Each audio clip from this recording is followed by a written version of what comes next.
Hello and welcome everyone to this presentation, which is about conditional sentences. Let me share my screen with you and show you what we'll be doing in this lesson. We're going to look at some common mistakes with conditionals. There are 5 mistakes that I often come across when I read things you write or listen to you speak, and these are using when instead of if, using will or would in the if clause, mixing conditionals 1 and 2, not mixing conditionals 2 and 3 when needed, and using was instead of were in conditional 2. But before we get around to looking at these mistakes, let's do a little revision of the 4 types of conditional sentences that you are familiar with, starting with conditional 0. First, looking at the formulation. In the if clause, you put present simple, so if plus present simple, and present simple again in the consequence clause. Now, conditional 0 is about something, a situation which is always true. It's not about a specific situation now or in the past. For example, here's a very funny and common saying: if you pay peanuts, you get monkeys. This is true for everyone all the time. It's a general fact. That's conditional 0. Let's look at conditional 1 and see what's the difference. Conditional 1 for formulation is again if plus present simple, and then future simple, usually in the consequence clause. The difference is that conditional 1 refers to a specific, real, and current situation. And when it's conditional 1, there is a high probability of the action in the if clause. For example, if I need money next year, I will sell my car. So there is a good chance, there is a maybe 50-50 or more probability that you will need money next year. That's number 1. Now, what's the difference with conditional 2? First of all, the formulation is very different. It's if plus past subjunctive, and then in the consequence clause, you need would do. Here again, this is a specific situation. It's not general like conditional 0, but it's hypothetical. It's not real.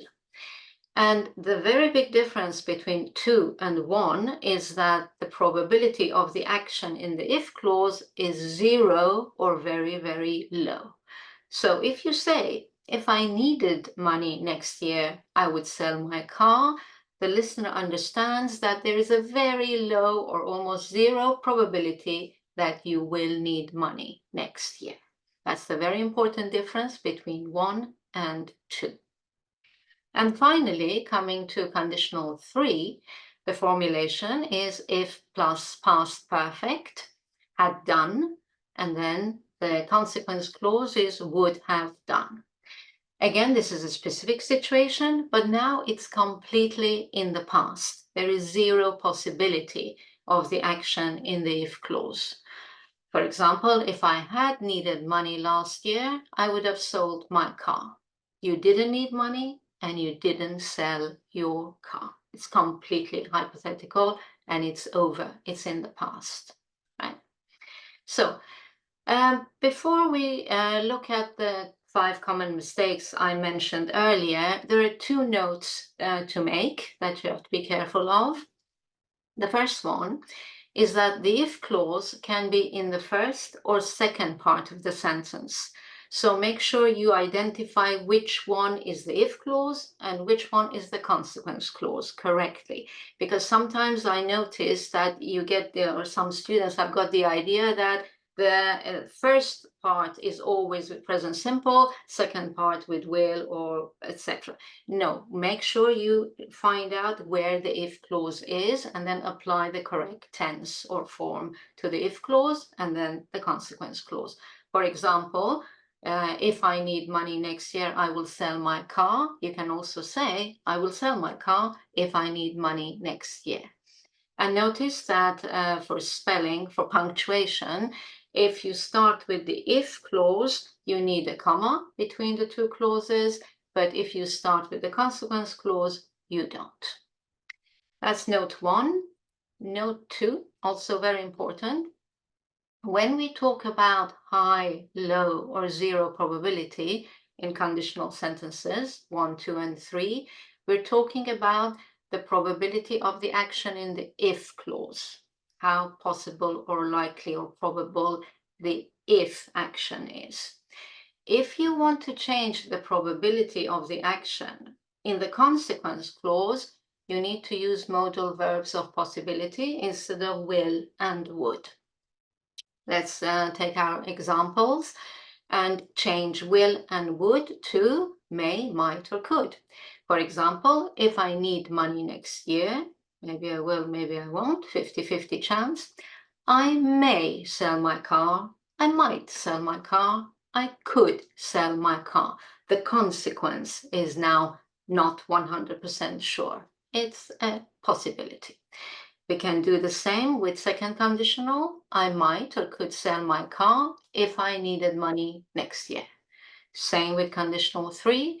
I might or could have sold my car if I had needed money last year. Notice one important thing is that may is only used in conditional 1. And as you can see, we can only use might and could in conditionals 2 and 3 in the consequence clause. Okay, that's the revision of the most important points about conditionals in general. Let's look at now the common mistakes.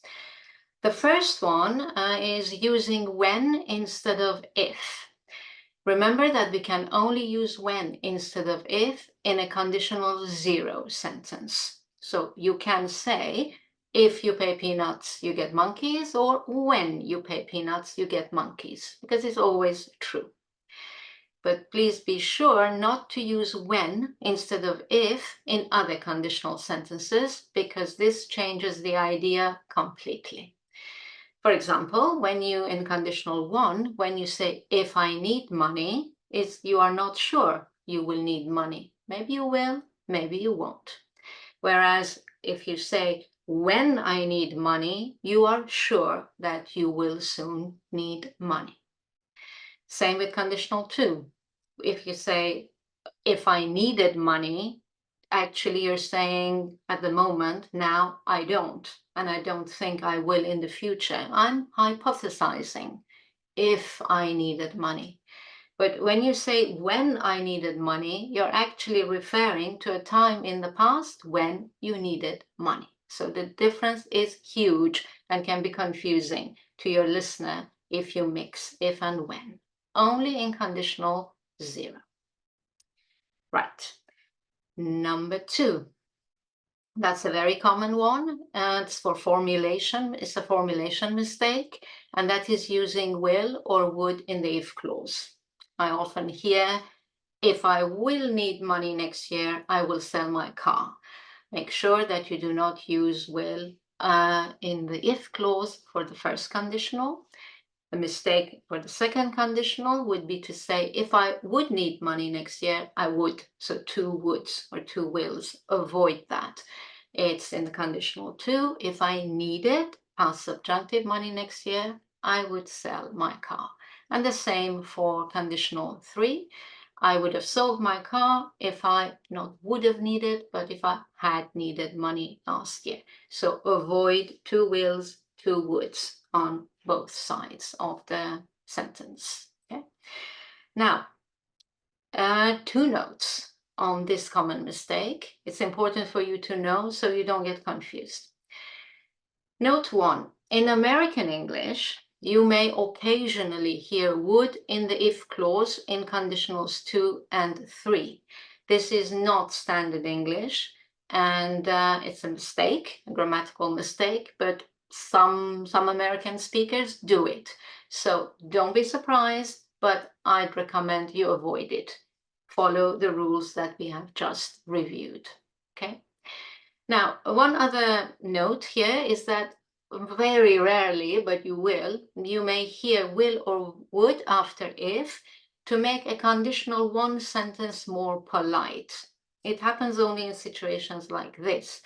If you will wait here, please, I'll call you a taxi. It's a very polite invitation to someone to do something. Actually, it sounds rather formal. So I would avoid this structure, or you can hear it, but don't try and use it. A better alternative in a situation when you want to be polite is to use would like. If you'd like to wait here, please, I'll call you a taxi, because would like means want. It's not the actual use of would. It's for politeness. Okay. Number 3. Number 3 is mixing conditionals 1 and 2. Again, I often hear this and I want to ask you to avoid it. Because when you, or if you mix conditionals 1 and 2, your listener will not know if you're talking about a real or high probability or a hypothetical or low probability. A typical mistake I hear is, if I have time, I would join you. Now, if I hear this, I'm confused. I have no idea if you are likely to join me or unlikely. So be consistent, be clear. If I have time, I will join you, and the listener understands that there is a high probability that you will have time to join them. Or if the probability is 0 or very low, then stick to the second conditional. If I had time, I would join you. It means there is 0 or low probability. Actually, you are saying I can't, basically, join you. The formulation if plus should do is an alternative form of conditional 1, not conditional 2. So make sure you use will, not would, in the consequence clause. For example, if I should need money, it's the same as if I need money. It just is a little more formal, and if it's slightly less probable. If I should need money, I will sell my car, not I would. Okay, yes, finally. Number 4, we've got 2 left. Just bear with me. Number 4, not mixing conditionals 2 and 3 when needed. Remember that sometimes the consequence of a present fact can be in the past and vice versa. For example, look at the formulation first. So the consequence of a present fact is in the past. We need to mix conditionals 2 and 3. So it's if plus past subjunctive, the if clause of conditional 2, and would have done, the consequence clause of conditional 3. Example, she is a liar. So someone is a liar, it's a fact, and now we're imagining, we're hypothesizing, if she were not such a big liar, we wouldn't have got into trouble yesterday. The consequence of her being a liar, which is still true, happened yesterday. They got into trouble, right? So you have this mismatch, right? And the opposite can happen as well. And that's when the consequence of a past action is in the present. So now we need to use the past perfect, which is conditional 3 in the if clause, and then the consequence clause will be conditional 2, would do.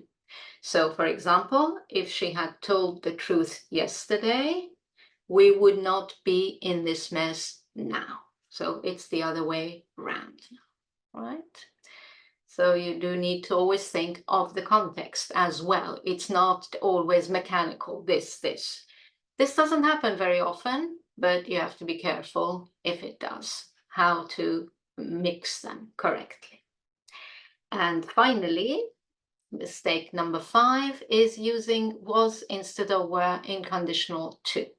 Remember, the formulation of conditional 2 is if plus past subjunctive, and then the consequence would do. It's really not past simple, although we say that sometimes. Why do we say that? It's because the past subjunctive in English has the same form as the past simple, except for the verb be.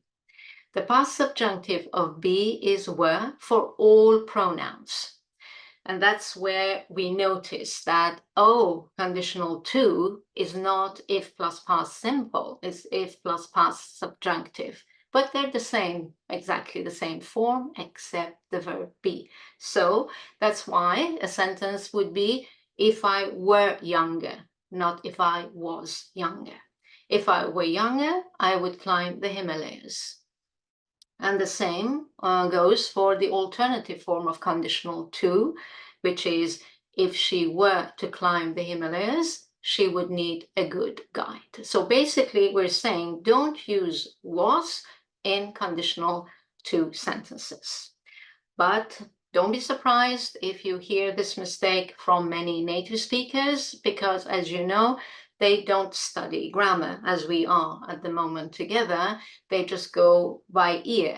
And it is becoming a common mistake in both British and American English to use was instead of were. But again, I would recommend that you avoid it, stick to the rules. You will always be correct and confident in your sentences, but don't be surprised if you occasionally hear these varieties. Right, that's the end of the presentation. I hope it has helped you get a better grasp of conditional sentences. You may need to watch this presentation a few times and make some notes for yourself for everything to get assimilated. Thanks a lot for watching. I hope you've enjoyed this lesson. For more on this topic, click here. Remember to also check out my complete online course, and don't forget to like and subscribe. Thank you for watching and happy studies!